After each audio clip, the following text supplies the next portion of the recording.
নমস্কার, আপনারা দেখছেন নিউজ টাইম। আপনাদের সঙ্গে আমি পম্পি। শুরু করছি নেশন টাইম।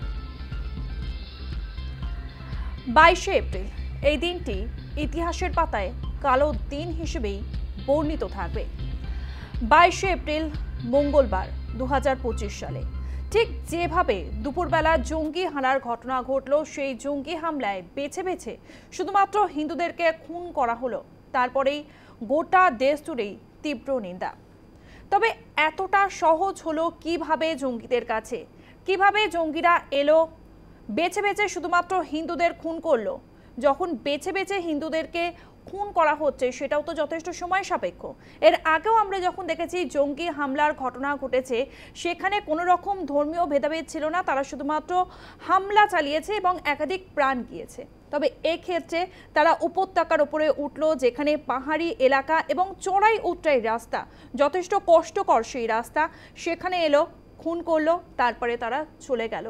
কেন নিরাপত্তা ছিল না? বারে বারে এই প্রশ্ন তুলছে গোটা দেশ, প্রশ্ন তুলেছে বিরোধীরাও। তবে এর জবাব দিয়েছেন কেন্দ্রীয় স্বরাষ্ট্রমন্ত্রী অমিত শাহ, কেন্দ্রীয় প্রতিরক্ষা মন্ত্রী রাজনাথ সিং। গতকাল সর্বদলীয় বৈঠক ছিল, সর্বদলীয় বৈঠকেই কেন্দ্রীয় সরকারের গাফিলতির কথা মেনে নিয়েছেন কেন্দ্রীয় স্বরাষ্ট্রমন্ত্রী অমিত শাহ। তবে গাফিলতির কথা মেনে নিলেও যাদের প্রাণ যাওয়ার, তাদের প্রাণ তো চলেই গেছে। শুধুমাত্র একজনের তো প্রাণ যাওয়া নয়, 26 জনের যেখানে প্রাণ গেছে তাদের সঙ্গে তাদের পরিবারও জড়িত রয়েছে। কোথায় গাফিলতি ছিল? এমনকি যে জঙ্গিরা এসেছিল তাদের দেহে ক্যামেরা লাগানো ছিল, বডি ক্যাম ব্যবহার করেছিল তারা, যাতে সেই মুহূর্তের ছবি, সেই মুহূর্তের ভিডিও তারা নিজেদের কাছে রেখে দিতে পারে। তাহলে বোঝাই যাচ্ছে নিছক একটি পরিকল্পনা ছিল এবং সেই পরিকল্পনা মাফিক তারা এই অপারেশন চালিয়েছে। তার আগে রেকি করা হয়েছিল এই জায়গাতে, এমনটা মনে করা হচ্ছে। আর এই বিষয়ে আমরা আলোচনা করব। আমাদের সঙ্গে রয়েছেন আন্তর্জাতিক সম্পর্ক বিশেষজ্ঞ কাকলি সেনগুপ্ত। আপনাকে নিউজ টাইমে স্বাগত। কাকলিদি, যে বিষয়ে আলোচনা করছি একটি অত্যন্ত গুরুত্বপূর্ণ বিষয়। পর্যটকেরা তারা গিয়েছিলেন সেখানে আনন্দ করতে। কাশ্মীর যেখানে বলা হচ্ছে ভূস্বর্গ, 22 তারিখের পর যা নরকে পরিণত হয়েছে, এখন সবার কাছেই আতঙ্ক। কেউ কাশ্মীর যেতে চাইছেন না। একের পর পর্যটকরা তারা ফিরে আসছেন।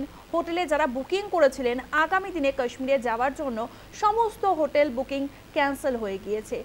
এই যে আতঙ্ক একটা গ্রাস করলো, সেই আতঙ্ক চলে যেতে আরও কতদিন সময় লাগবে সে তো পরের কথা। তবে যেভাবে জঙ্গি হামলা চালানো হলো সূত্র মারফত, জঙ্গিরা আগেই এই পেহেলগাঁওয়ের বৈশরণ উপত্যকা, যেখানকার ছবি দেখাচ্ছি, সেখানে তারা এসেছিলেন। এমনকি এও জানা যাচ্ছে গোপনে সহযোগিতা নিয়ে অস্ত্র জোগাড়ও করেছিল, তাদেরকে সাহায্যও করা হয়েছিল সেই অস্ত্র আনার ক্ষেত্রে। এমনকি কারোর বুকের সঙ্গে বাঁধা ছিল ক্যামেরা, কারোর সঙ্গে যে হেলমেট ছিল সেই হেলমেটে আটকানো ছিল ক্যামেরা, অর্থাৎ তারা বডি ক্যাম ব্যবহার করেছিলেন। এই সমস্ত ছোট ছোট দিকও উঠে আসছে। তাহলে বোঝাই যাচ্ছে এটা পূর্ব পরিকল্পিত ঘটনা। কিভাবে এটা সম্ভব হলো জঙ্গিদের ক্ষেত্রে? এটা পরিকল্পিত, সেটা তো প্রত্যেকটা মানে পয়েন্টে আপনি যেগুলো বলছিলেন সেটা তো বোঝা যাচ্ছে। এবং পরিকল্পনা ছাড়া এত বড় একটা ঘটনা বোধহয় হয় না। এবং সন্ত্রাসবাদের মেন যেটা অবজেক্টিভ হচ্ছে মানুষের প্রাণে একটা ভয় সৃষ্টি করা। সেখানে একটা হচ্ছে ভয় দেখানো, সেকেন্ড হচ্ছে যে সরকারকে একটা মেসেজ দেওয়া। এবং এখানে এই পার্টিকুলার কেসে ডেফিনেটলি এখানে যেহেতু ধর্ম জিজ্ঞেস করা হয়েছে, প্রত্যেকজন যাদের মারা হয়েছে মানে পর্যটকরা, অবভিয়াসলি একটা কমিউনাল টেনশন ক্রিয়েট করা এবং কাশ্মীরের শান্তি যাতে না থাকে সেটার একটা প্রচেষ্টা করা। কিন্তু যেটা মেন জিনিস, পরিকল্পনার প্রশ্নটা বলছে, পরিকল্পনা ছাড়া এটা সম্ভব যেটা নয়, সেটা হচ্ছে মানে এটা ভেরি কেয়ারফুল প্ল্যানিং। কারণ তারা এই এরিয়াটা যেটা চুজ করেছে বৈশারণ, সেটা অত্যন্ত রিমোট একটা জায়গা। এই টেরেন দেখে এটা চুজ করা হয়েছে। এটা খুব ডিফিকাল্ট মানে অ্যাক্সেস করা, এবং এটা মোটরেবল নয়। তো তাই জন্যই যারা পর্যটকরা যাচ্ছেন তারা বেসিক্যালি আইদার হেঁটে যাচ্ছে বা ঘোড়ায় যাচ্ছে, বাট একটু ঘোড়ায় মানে বাই দ্যাট। তো যেটা মেইন জিনিস হচ্ছে খুব কেয়ারফুল একটা রেকি করা হয়েছে, কেয়ারফুল প্ল্যানিং করা হয়েছে, ঠান্ডা মাথায় এই পরিকল্পিত এটা একটা অ্যাটাক হয়েছে। এবং উইথ রিগার্ড টু ল্যাপস, যেটা আপনি একটু আগে বলছিলেন, ল্যাপস তো হয়েইছে সিকিউরিটির ব্যাপারে, যেটা সরকার অ্যাকনলেজ করেছেন। মানে close door all party meeting A the government of India has মানে মানে অ্যাকনলেজ যে এখানে ল্যাপস হয়েছে। এবং এই ল্যাপসটা যাতে ভবিষ্যতে না হয় সেটা তো দেখতেই হবে, কারণ ফার্স্ট অফ অল আমরা অনেক স্টেপ নিতে পারি পাকিস্তানের এগেনস্ট, এবং স্টেপ নেওয়া হচ্ছেও, এটা খুব ইম্পর্টেন্ট। কিন্তু you have to first also see that you have to get your own house in order. তো এই getting your own house in order, তার মধ্যে অনেক কটা জিনিস আছে। এটা জঙ্গিরা এত ইন্টেলিজেন্স, যেটা পরিকল্পনা করলো, তবে গোয়েন্দারা কেন কোনো রকম খোঁজ পেল না আগে থেকে? হ্যাঁ, এটাই আমি বলতে চাইছি যে গোয়েন্দারা বা ইন্টেলিজেন্স ব্যুরো যদি বলেন, তো দেয়ার হ্যাজ বিন মানে মানে ইন্টেলিজেন্সের দিক থেকে ইন্টেলিজেন্স ব্যুরো আছে, you have military intelligence, police intelligence আছে, ইলেকট্রনিক ইন্টেলিজেন্স আছে। এত ইন্টেলিজেন্স সত্ত্বেও কেন এই ঘটনাটা হলো? প্রশ্নটা হচ্ছে যে যেটা আমরা ধরে থাকি এইসব স্পেশালি হাই সিকিউরিটি এরিয়াজে, কাশ্মীরের মতো একটা জায়গায়, সেখানে অ্যাকশনেবল হিউম্যান ইন্টেলিজেন্সটা ছিল তো, এবং নিশ্চয়ই ছিল, কারণ অ্যাকশনেবল হিউম্যান ইন্টেলিজেন্স যেটা, সেটার জন্য মানুষের লোকাল গ্রাউন্ডে you have to win the hearts and minds of the people, যেটা অনেকটা হয়েছে। সেটা তার কারণ কি করে আমরা দেখতে পাচ্ছি যে একটা স্পন্টেনিয়াস আউটপোরিং হয়েছে of protest among the Kashmiri, মানে সেটা ইরেসপেক্টিভ অফ রিলিজন। তারা বলেছেন যে এই মানে ধর্মের নামে যেটা করা হয়েছে, Islam does not practise violence, there is no violence in the name of Islam. এবং তারা পর্যটকদের চান, এবং প্রচুর নাম্বার অফ টুরিস্ট তারা কাশ্মীর যাচ্ছিলেন। তো সেইটা মানে ডেফিনেটলি যারা যারা এই পরিকল্পিতভাবে এই এই অ্যাটাকটা করলেন, এবং এই টেররিস্ট অ্যাটাক, সেই পরিকল্পিতভাবে তারা চেয়েছে যে এই শান্তিটা যাতে না থাকে, এবং ট্যুরিজম যাতে এত কাশ্মীরে না হয়, টুরিস্টরা যাতে না আসে। That is the main objective. Objective was also the internationalise the issue. তারা কিন্তু এই যে জেডি ভ্যান্স এসেছিলেন, মানে আমেরিকান ভাইস প্রেসিডেন্ট, মার্কিন উপরাষ্ট্রপতি জেডি ভান্স এসেছিলেন, তিনি ছিলেন আমাদের দেশে, আর সেদিনেই এবং প্রধানমন্ত্রী নরেন্দ্র মোদী তিনি সৌদি আরব সফরে গিয়েছিলেন, আর সেই দিনেই এই ঘটনা ঘটে। এবং এইসব টেররিস্ট অ্যাটাক আমরা যেটা ইতিহাসেও দেখেছি, এটা একটা টাইমিং ওরা চুজ করে, এবং সন্ত্রাসবাদ যেটা মানে টু ইন্টারন্যাশনালাইজ আ পার্টিকুলার ইস্যু। তো জেডি ভ্যান্স যে সময়ে এসেছেন, বা আমাদের প্রাইম মিনিস্টার সৌদি আরেবিয়াতে গেছেন, মানে সব থেকে ইন্টারন্যাশনালাইজেশন বা ইন্টারন্যাশনাল মিডিয়ার ফোকাস যাতে হয়, সেই সেই সেই কারণেই পরিকল্পিতভাবে এই সন্ত্রাসবাদ, যেখানে পেহেলগাঁও, গুলমার্গ, সোনমার্গে প্রচুর ভিড় হয়, এটা তো সকলেই জানেন, বিশেষ করে প্রশাসনের তো জানার কথাই। তারপরেও ন্যূনতম নিরাপত্তা ছিল না কেন? তার মানে প্রশ্নটা কিন্তু বিরোধীরা জিজ্ঞেস করেছে সরকারকে অল পার্টি মিটিং এ, এবং তার একটা ব্যাখ্যা যেটা দেয়া হয়েছে যে বেসিক্যালি মানে ওরা প্রশ্নগুলো এসেছে সিকিউরিটি ফোর্সরা কোথায় ছিল, বা সেন্ট্রাল রিজার্ভ পুলিশ ফোর্সও কোথায় ছিল, মানে অ্যাকর্ডিং টু মানে প্রচুর সংবাদ মাধ্যমে সেটা বলা হয়েছে যে এইসব প্রশ্ন। তার উত্তর সরকার দিয়েছে যে অ্যাপারেন্টলি লোকাল অথরিটির তারা সিকিউরিটি এজেন্সিদের ইনফরমেশন দেয়নি যে বাইসারেন এরিয়াটা তারা যে খুলবে, মানে ট্র্যাডিশনালি এটা রেস্ট্রিক্টেড এরিয়া থাকে, মানে অমরনাথ যাত্রা পর্যন্ত, যেটা জুনে হয়। তো সেটা যে খোলা হয়েছে সেইটা অ্যাপারেন্টলি সিকিউরিটি এজেন্সিদের জানানো হয়নি। এটা I don't think it is that believable, মানে বিকজ সিকিউরিটি এজেন্সিরা জানে না যে একটা টুরিস্ট এরিয়া, মানে সেখানে টুরিস্টরা যাচ্ছে, এটা I don't think really it is that believable. কিন্তু এখন যেটা হয়েছে, যেটা সব থেকে ইম্পর্টেন্ট, যে এই অল পার্টি মিটিং এ thankfully all parties including opposition, government, they have decided to come together. তারা মানে সব মানে ইরেসপেক্টিভ অফ পার্টি তারা বলেছে যে এটা আনইকুয়ালি এটা কন্ডেম করতে হবে, terrorism in all its forms. আর অপোজিশনও জানিয়েছে যে সরকারকে তারা সব ব্যাপারে they are standing with the government in this out of crisis, যেটা দরকার। হ্যাঁ, আপনি যেটা বলছেন যে যেখানে গতকালই বৈঠক ছিল, যেখানে সর্বদলীয় বৈঠক ছিল, সেই বৈঠকে যখন বিরোধীরা প্রশ্ন করেন তখনই কেন্দ্রীয় সরকারের তরফ থেকে মূলত কেন্দ্রীয় স্বরাষ্ট্রমন্ত্রী, কেন্দ্রীয় প্রতিরক্ষা মন্ত্রী তারাই জানিয়েছেন ট্যুর গাইডদের উপরে কোথাও গিয়ে দায় ঠেলে দেওয়া হয়েছে। কেন্দ্রের যুক্তি দেওয়া হয়েছে যে প্রশাসনকে না জানিয়েই ওই রুটে পর্যটকদের নিয়ে গিয়েছিলেন ট্যুর গাইডরা, এরকম যুক্তি দেওয়া হয়েছে। আর দ্বিতীয় যুক্তি দেওয়া হয়েছে তারা ভেবেছিলেন 20 এপ্রিল থেকে 20 এপ্রিল পর থেকে তারা সেনা মোতায়েন জানতেন না যে এই এরিয়াটা মানে যে খোলা হয়েছে ফর টুরিস্ট, সেটা apparently the security agency did not know. কিন্তু কেন জানতেন না, এখানেই তো প্রশ্ন, তাই না? আর যেখানে যখন এই ঘটনা ঘটলো, হত্যালীলার ঘটনা ঘটলো, যার সময় সাপেক্ষ শুরুতেই বলছিলাম, সেই হত্যালীলার পরেও দেখা যাচ্ছে যে ঘন্টাখানেক সময় লেগেছে, যা স্থানীয় সূত্র মারফত খবর পাওয়া গিয়েছে। পর্যটকরা যা জানিয়েছেন, সেনাবাহিনীর এতটা কেন সময় লাগলো আসতে নিরাপত্তা? তার মেইন কারণ হচ্ছে এটা একটা রিমোট এরিয়া, এটাতে এমার্জেন্সি রেসপন্স সিস্টেমটাই নেই। তো এখানে কোনো স্ট্যান্ডার্ড অপারেটিং প্রসিডিওর ছিল না যে এরকম এমার্জেন্সি যে ডিল করতে পারবে। মানে এটা একটা এমনই মাউন্টেনাস টেরেন, তো জঙ্গিরা অ্যাকচুয়ালি খুব মানে দেখে শুনে এই এরিয়াটা বেঁচেছে।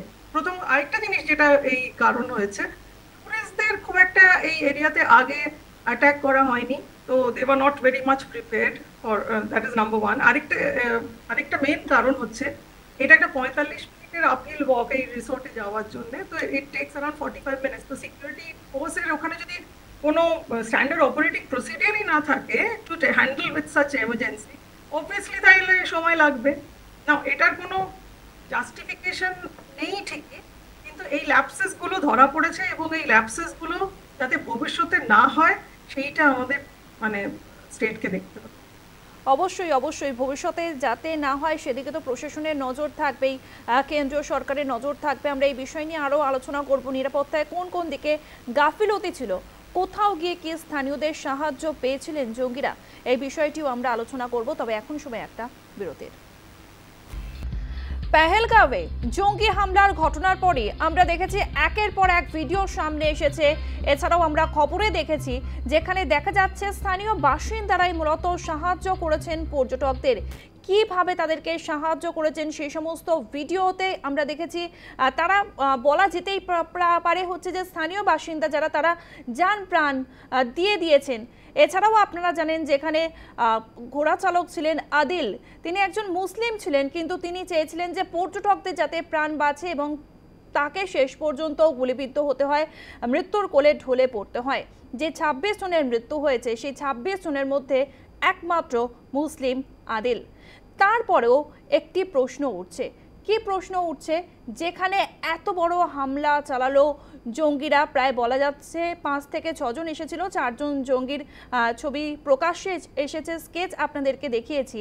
সেখানে দাঁড়িয়ে তাহলে কি কোথাও গিয়ে কি স্থানীয় বাসিন্দারা সাহায্য করেছিল, স্থানীয় বাসিন্দাদের কি সাহায্য নিয়েছিল জঙ্গিরা? এ বিষয়ে আলোচনা করব। আমাদের সঙ্গে রয়েছেন আন্তর্জাতিক সম্পর্ক বিশেষজ্ঞ কাকলি সেনগুপ্ত। কাকলিদি, স্থানীয় বাসিন্দারা যেভাবে সাহায্য করেছেন পর্যটকদের সেই ছবি আমরা দেখেছি, অনেক ভিডিও সামনে এসেছে। তবে যেভাবেই অপারেশন চালিয়েছে জঙ্গিরা, বিশেষ করে বলা যেতে পারে ঠান্ডা মাথাতে তারা এই হামলা চালিয়েছে, সেখানে গিয়ে কি কোথাও গিয়ে কি স্থানীয়দের সাহায্য ছিল? এটা সম্বন্ধে আমি কোনো তথ্য পাইনি। এটা তো সার্চ অ্যান্ড খুব এক্সটেন্সিভ সার্চ অপারেশনস চলছে বাই দ্য সিকিউরিটি ফোর্সেস। তো এটা গভর্নমেন্ট অফ ইন্ডিয়া এবং সিকিউরিটি ফোর্সেসই বের করতে পারবে যে স্থানীয় কোনো ইনভলভ ছিল কিনা। কিন্তু ডেফিনেটলি যেটা তথ্য দেখা গেছে সেটা হচ্ছে স্থানীয়রা যে ভাবে সাহায্য করেছে ইনজিওর্ড যে টুরিস্টদের, বা কিভাবে তারা এগিয়ে এসেছেন বা বলছেন যে এটা তারা সাপোর্ট করছে না, এটা তথ্য আছে। কিন্তু যেখানে আপনি জিজ্ঞেস করতেন যে স্থানীয় ইনভলভমেন্ট আছে কিনা এই অপারেশনে, সেটা that is up to the security forces and the government to find out. আর কাকুরিদি, সন্ধ্যাবেলাতেই একটি খবর সামনে এসেছে যেখানে এক সাক্ষাৎকারে পাকিস্তানের প্রতিরক্ষা মন্ত্রী তিনি কি জানিয়েছেন, তিনি স্বীকার করে নিয়েছেন কার্যত এটা সত্যি যে গত 3 দশক ধরে পাকিস্তান সন্ত্রাসকে মদত দিচ্ছে। পেহেলগাঁওয়ের ঘটনার পরে তার এই স্বীকারোক্তি পাকিস্তানকে কতটা কোণঠাসা করবে বলে মনে করছেন? আমিও এই ভিডিওটা দেখলাম। আই ওয়াজ অ্যাকচুয়ালি মানে আমিও একটু অবাকই হয়ে গেছি যে উনি এটা অ্যাডমিট করছেন যে গত 3 দশক ধরে পাকিস্তানের এটা এই মুভমেন্টের সঙ্গে তারা ইনভলভ, এবং সেটা উনি খালি সেখানে থেমে থাকেননি। তিনি বলেছেন যে সেটা কাদের জন্য করেছে পাকিস্তান, সেটা বেসিক্যালি তার ব্যাকিং ছিল আমেরিকার এবং ইউকের, এবং এই দুটো দেশের নাম উনি উল্লেখ করলেন। তো আম, একদিকে উনি এটা বলছেন এবং আরেকদিকে ওদের আর্মি চিফ তিনি আবার খুব অ্যাগ্রেসিভ কমেন্টস করেছিলেন কিছুদিন আগে যে পাকিস্তানিদের সঙ্গে হিন্দুদের মানে ভারতবর্ষের কোনো রকম কমনালিটি নেই। তো এই বিভিন্ন স্টেটমেন্ট আমরা দেখছি পাকিস্তানের থেকে আসছে। তো সেটা তো যেখানে আমরা জানি হচ্ছে ভারতের পাশে দাঁড়িয়েছে, যেখানে ভারতের পাশে দাঁড়িয়েছে আমেরিকা, রাশিয়া খুব ভালো বন্ধু ভারতের, সবসময় ভারতের আপদে বিপদে পাশে পেয়েছে রাশিয়াকে। এমনকি ইসরায়েলের সঙ্গেও ভারতের সুসম্পর্ক রয়েছে, এবং ইসরায়েলের তরফ থেকে বলা হচ্ছে যে কায়দায় হামলা চালানো হয়েছে সেটা অনেকটা হামাসের ধাঁচেই এই হামলা চালানো হয়েছে। তাহলে কি হামাসের ধাঁচে এই জঙ্গিদের সঙ্গে কোনো রকম যোগাযোগ তৈরি হয়েছিল বলে মনে করছেন? ইসরায়েলের যিনি অ্যাম্বাসেডর তার নাম রুবেন আজার, তিনি ইনফ্যাক্ট এই টেররিস্ট অ্যাটাক যেটা হয়েছে তার সঙ্গে মানে ইসরায়েলের অক্টোবর 7, 2023 অ্যাটাকটাকে তুলনা করেছেন।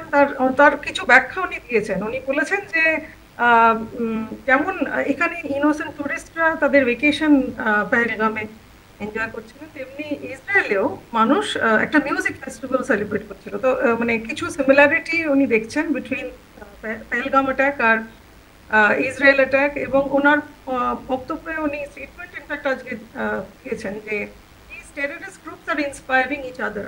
There are similarities between the Pahalgam attack and what happened on October 7th in Israel. তো এই স্টেটমেন্টটা উনি দিয়েছেন, এবং উনি ডাইরেক্টলি লিঙ্ক এবং উনি কারণও ব্যাখ্যা করেছেন, এবং উনি এটাও বলেছেন আর আরো সংবাদ মাধ্যম আজকে রিপোর্টও করেছে যে হামাসের একটা টিম, মানে হামাসের লিডার্স, তারা জৈশ-ই মোহাম্মদের হেডকোয়ার্টার্স যেটা পাকিস্তানে বাহাওয়ালপুরে, তারা সেটা ভিজিট করেছে। অ্যান্ড এটা this is beside a Pakistani army facility. অনেক অনেক অনেক অনেক ধন্যবাদ দিদি, আমাদের সময় একদম শেষ। আমাদের সঙ্গে ছিলেন আন্তর্জাতিক সম্পর্ক বিশেষজ্ঞ কাকলি সেনগুপ্ত, আপনাকে অনেক ধন্যবাদ। আর যেমনটা আমরা আলোচনার মাধ্যমে উঠে এসেছিল, বলছিলাম গতকালই সর্বদলীয় বৈঠক হয়েছে। সেই বৈঠকে একদিকে কেন্দ্রীয় স্বরাষ্ট্রমন্ত্রী অমিত শাহ এবং কেন্দ্রীয় প্রতিরক্ষা মন্ত্রী নিরাপত্তায় যে বড়সড় গাফিলতি ছিল তা কার্যত স্বীকার করে নিয়েছেন। তেমনি বিরোধীরাও বলছেন যে তারা কেন্দ্রীয় সরকারের পাশে রয়েছে, কারণ প্রত্যেকে গোটা দেশ চাইছে যাতে উপযুক্ত জবাব দেয়, কঠোর জবাব দেয় পাকিস্তানকে, জঙ্গিদেরকে। ঠিক কিভাবে জবাব দেওয়া হবে? আবারও কি সার্জিক্যাল স্ট্রাইক হবে, নাকি সার্জিক্যাল স্ট্রাইকের থেকে অন্য কোনোভাবে জবাব দেওয়া হবে, প্রত্যুত্তর দেওয়া হবে? অবশ্যই নজর থাকবে সকলের সেদিকেই। আজকের মতো নেশন টাইম এই পর্যন্ত। অন্যান্য সব গুরুত্বপূর্ণ খবরের জন্য আপনারা দেখতে থাকুন news time, any time, all the time.